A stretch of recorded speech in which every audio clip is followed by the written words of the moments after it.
अस्सलाम वालेकुम students. Video number 3 Karachi Kimadi के डिस्ट्रिक्ट की बात हो रही है। किमाड़ी डिस्ट्रिक्ट में कौन कौन से टाउन्स और तालुका आते हैं यहाँ बताया जा रहा है। यहाँ पर कौन सी शिफ्ट्स हैं वो बताई जा रही हैं। कौन से कॉलेजेस अवेलेबल हैं बॉयज़ में और गर्ल्स में, ये आपको कॉलेज के नाम के साथ लिखा हुआ मिलेगा और ये उस कॉलेज का कोड है। अगर आपको फॉर्म में उसकी ज़रूरत पड़ती है तो आपको आसानी रहेगी। ठीक है, तो कराची किमाड़ी में कौन कौन से टाउन्स और तालुका आते हैं? बल्दिया, ठीक है, हार्बर,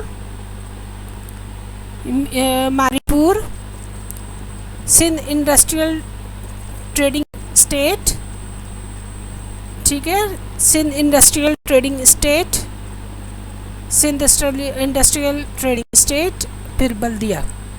ये तमाम कॉलेजेस आपके नाम और उनके कॉलेजों के नाम आपको आ गए। एक दफ़ा और आप देख लीजिए, नीचे से ऊपर चलेंगे, अपने कॉलेज के नाम नोट कीजिए। अपने इलाके के BCDE ग्रेड वाले बच्चे यहाँ से अपने इलाके के कॉलेजेस को जो उसमें है, तालुका में हैं और कराची किमाड़ी के डिस्ट्रिक्ट में है, वो यहाँ से सारी मालूमात हासिल करके अपने कॉलेज के फॉर्म को, C-CAP के फॉर्म को भर सकते हैं।